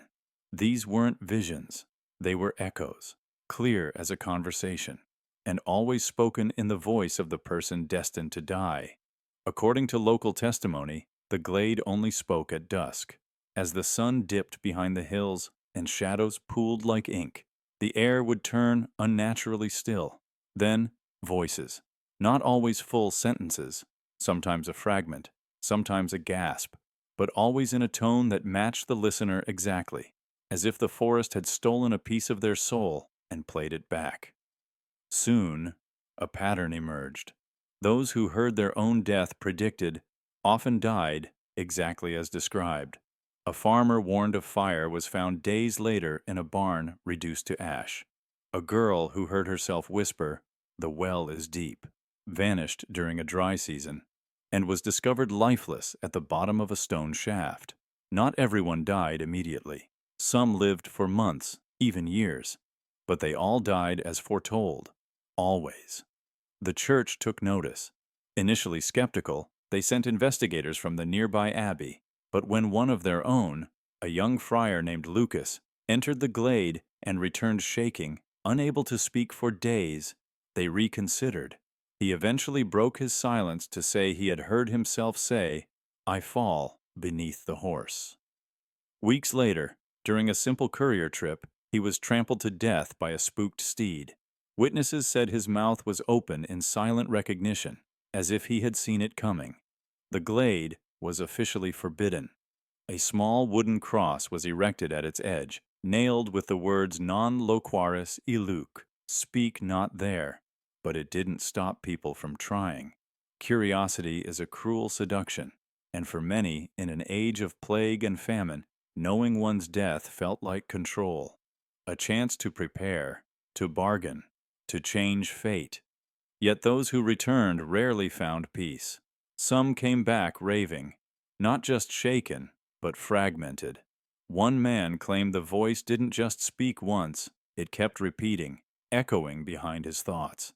He scratched his ears raw, trying to silence it, Another wandered for days, murmuring, "I wasn't supposed to know yet." He died not long after, struck by lightning in a field with no storm.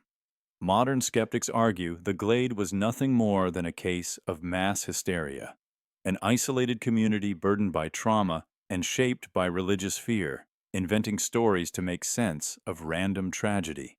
Others point to infrasonic vibrations, subtle environmental cues, or the psychological effects of dusk and isolation. But that doesn't explain the precision. Why the forest repeated the speaker's own voice, why so many predictions came true, and why the glade always waited until twilight, when the veil between hours seemed thin, as if the day and night shared a breath.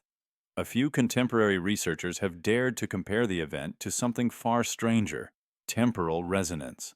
The idea that some environments, due to magnetic or geologic properties, may echo information across time, not sound. A stone record of the future, somehow played in reverse. It's only a theory. And yet, in 1992, a hiker in the same region, unaware of the legend, reported hearing a voice that made her stop mid-step. It wasn't loud, it wasn't external, but it was hers. And it said, "The glass is sharp."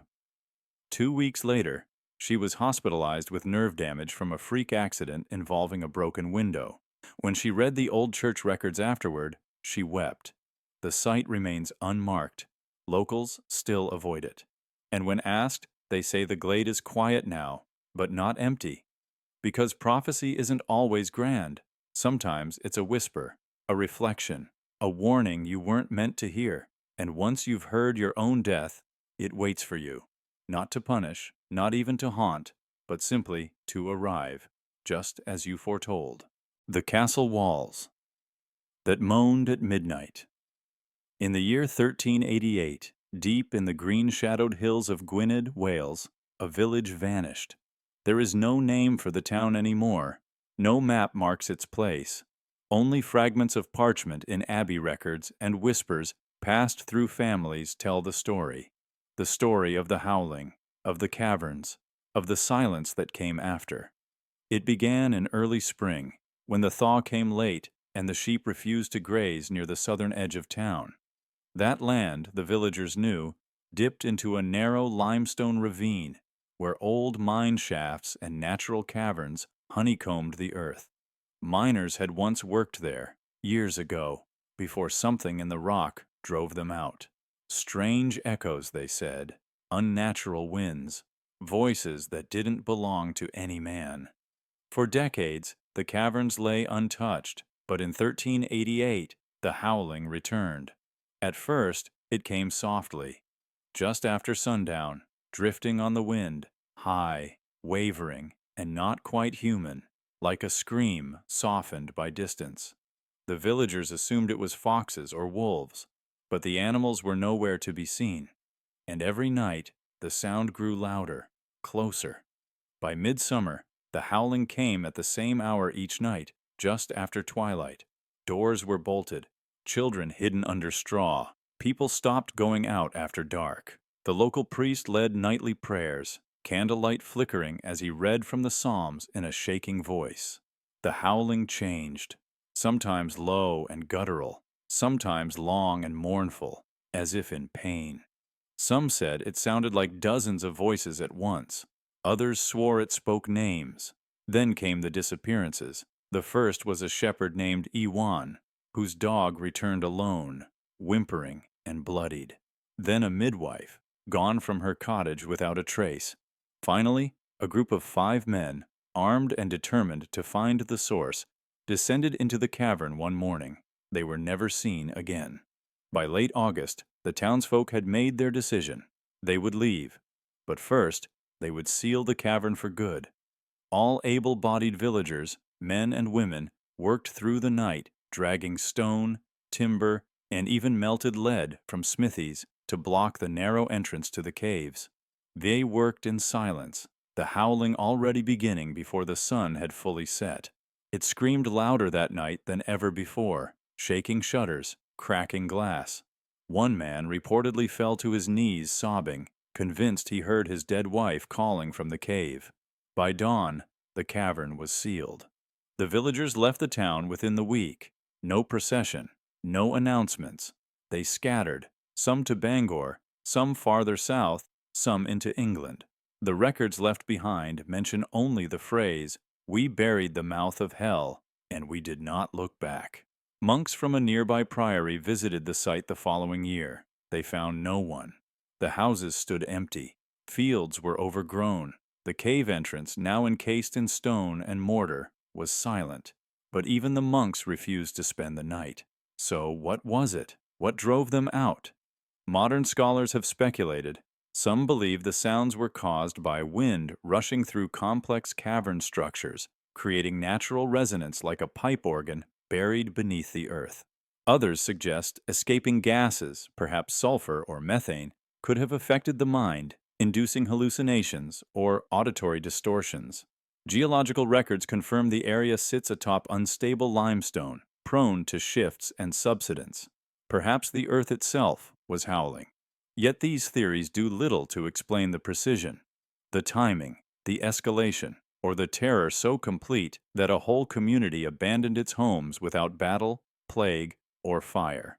In 1912, a Welsh historian named Alun Meredith tried to locate the site. Based on surviving church records and ancient boundary maps, he claimed to have found the sealed cavern, overgrown, buried beneath layers of earth and forest. He brought a team of 3 with shovels and a phonograph. They dug for a day, and then, at dusk, they stopped. They heard it. Meredith's notes from that evening are few, a single line scrawled in haste. "It is not wind, it is not wolves." The team left before nightfall. The site was never excavated again. Today, the area is part of a forgotten woodland. Local hikers avoid it without knowing why. And still, some nights, when the wind is low, there are those who claim to hear something from beneath the moss and stone, a howl that doesn't fade with distance, a voice that seems to multiply. Some say the villagers of 1388 didn't flee the howling, they escaped whatever was making it, and they sealed it inside. The church organ that played without air. In the heart of Prague's old town, nestled among winding alleys and Baroque steeples, stood a church with a secret. St. Vitus's Chapel, once a vibrant place of worship, became infamous not for its sermons nor its saints, but for the organ that played when it shouldn't have. The story begins in the late 1600s, during the waning days of the Bohemian Reformation. The chapel's organ, carved from walnut and mounted high above the nave, was once praised as one of the finest in all of Europe. Its bellows, operated by hand, pushed air through pipes with perfect resonance. For years, it filled the chapel with sacred music, until tragedy silenced it. One winter evening, the organist, Josef Blaha, was found slumped over the keys. Some claimed his heart had given out. Others whispered that he had played something forbidden, a chord progression never written down, a melody not found in any hymnal. Whatever the truth, the organ was sealed. Its bellows were dismantled. The keys were locked beneath an iron grate. A new instrument was brought in. But St. Vitus's organ had not yet fallen silent. Storms over Prague are different than most. The thunder seems to roll up from beneath the earth, and lightning dances between spires like a conversation. It was during one such storm, just a year after Joseph's death, that the first report came in. Parishioners sheltering in the church heard it, a low hum, then a surge of chords, rich, rising, and slow. The organ was playing. Alone. Panicked, the caretaker rushed up the stairs to the loft. The grate remained locked. The pipes stood still. There were no bellows, no one at the keys. And yet the sound continued, filling the chapel like breath. The priests dismissed it as hallucination, stress from the storm, a collective echo. But the event repeated. Each time thunder rolled in over the city, the organ would play. Never the same song, never for long. Sometimes just a few chords, sometimes an entire nocturne that no one could recognize. It played when lightning struck within a certain distance, and only then. By 1712, The church had lost most of its congregation. Locals feared it. They said the organ was cursed, that it had absorbed Joseph's soul, that the wind outside was not what moved it, but something older, trapped in the wood and metal, awakened by electricity. In 1790, a group of Enlightenment-era scholars examined the instrument. They confirmed what was already known. The bellows had been removed. The wind chest was dry. No foot pump, no mechanical function remained to create sound. They proposed the theory of storm resonance, that pressure changes during thunder could activate some kind of sonic vibration in the pipes. But the math didn't hold. The air displacement was insufficient. The sound, when recorded later, had tones that could not be replicated by normal means. In 1903, a composer named Carolyn Benda stayed in the chapel overnight during a thunderstorm. She brought with her wax cylinders to record sound. What she captured startled the scientific community, not just because the organ played, but because the music wasn't random. It had structure, repetition, even harmonic tension. And buried within the melody was something stranger. Voices. Choral elements whispered beneath the pipe notes, so soft they were almost missed. But when the audio was enhanced decades later, they could be heard distinctly. Latin, old prayers. The Confiteor, recited not in modern pronunciation but in medieval cadence, a dead dialect long out of use. Who or what was playing? After World War II, the chapel was closed. Prague was rebuilding, and the church had other priorities, but the organ remained untouched, still perched high above the nave, still breathless, still silent, except when the storms came. Tourists weren't told the story, but locals still listened, and some recorded.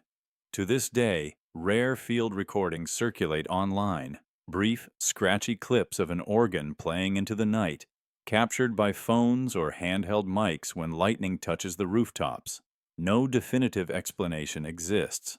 Engineers have attempted to recreate the phenomenon using machines and simulations, but they always require air, power, motion, intent. What they cannot replicate is the timing. The music plays only in storms, never before, never after, and only in that chapel. Some believe it is a resonance between earth and sky, lightning igniting ancient frequencies. Others believe it is something spiritual, that Joseph's final composition wasn't meant for human ears, and the organ plays it still, waiting for someone to hear it in full. A cathedral once breathed, then it fell. But this church, this organ, it never breathed again, and yet it sings, not with lungs, not with air, but with memory. The stone circle that screamed when broken. In the year 1220, beneath the sweeping skies of what is now Western England, a group of stonemasons and church builders set to work dismantling what they saw as nothing more than a pagan ruin. An ancient stone circle, weathered by centuries, unmapped by scripture, and untouched by Christian purpose. The location was remote, a windswept heath bordered by forest, where the stones had stood for generations. No records tell who built them, but the villagers had always avoided the site. They didn't speak of it openly, and when they did, it was with the reverence of fear, not reverence of worship. The stones were simply there, like scars left by something the land itself couldn't forget. But in 1220, a cathedral was rising in the nearby town of Rantenbury, a growing ecclesiastical center. Its bishop, determined to make it a rival to the great cathedrals of Salisbury and Lincoln, demanded more stone, solid, ancient, weatherproof. What better than the forgotten circle on the hill? So the builders came, hammers and chisels in hand, and under the pale spring sun, they began to take the circle apart. The first stones yielded slowly. Massive blocks, moss-covered and embedded deep into the soil, had to be levered and broken into smaller pieces for transport. As they fractured, some masons reported hearing strange echoes, not from the blow but from inside the stone. One described it as a hollow cry.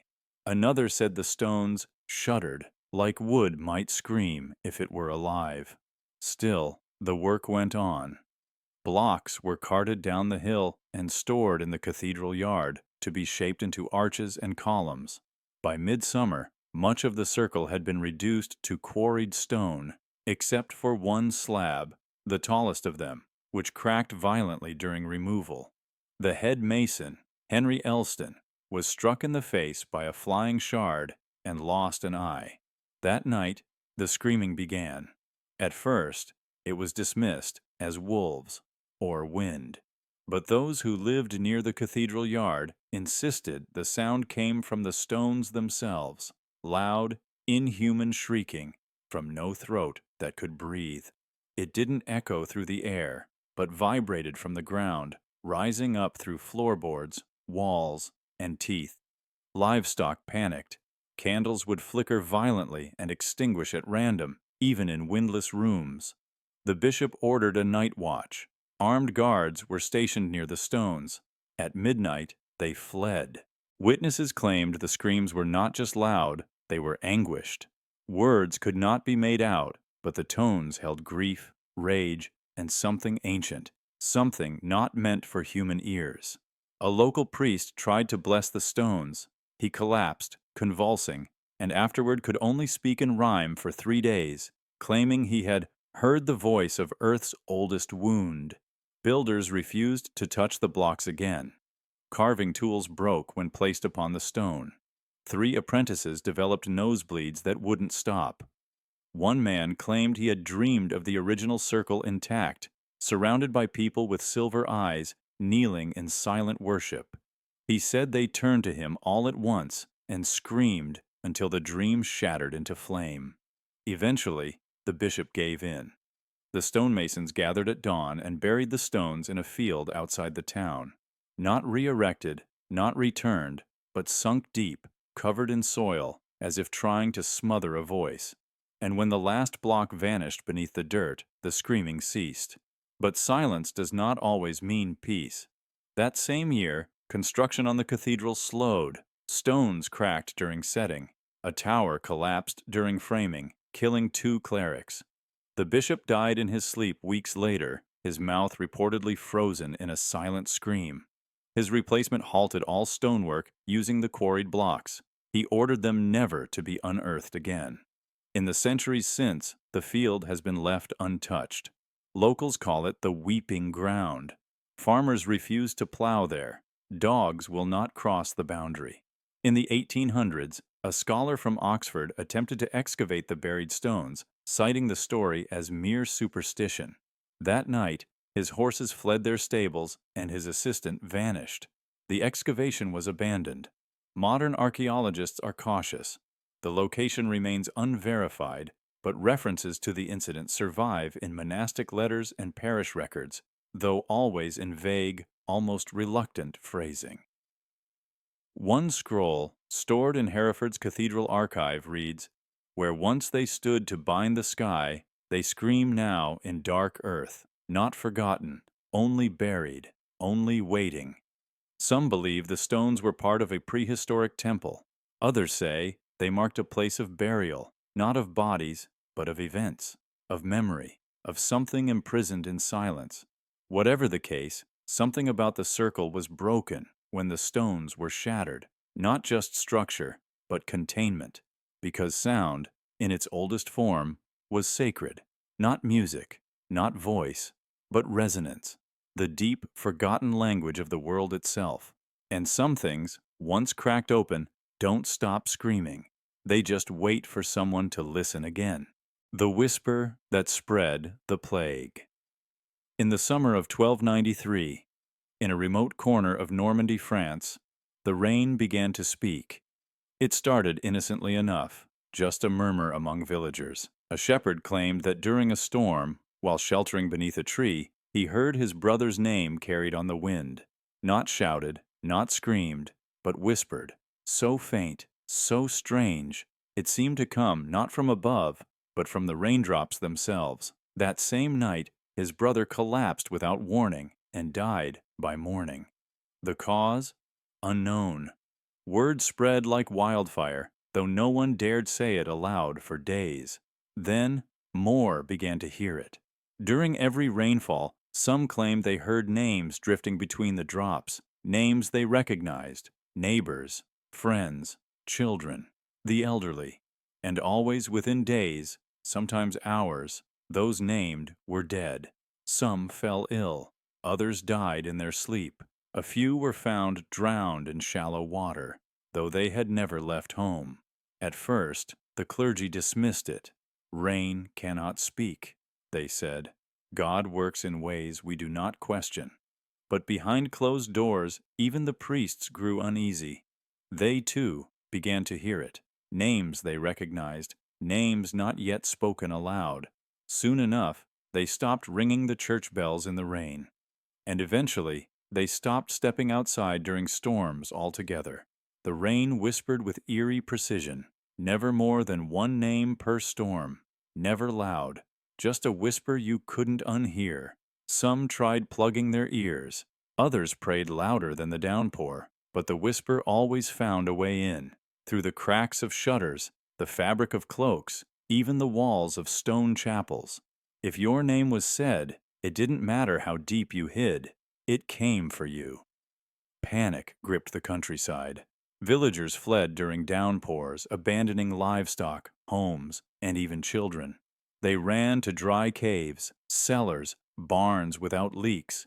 But even those who outran the weather could not outrun fate.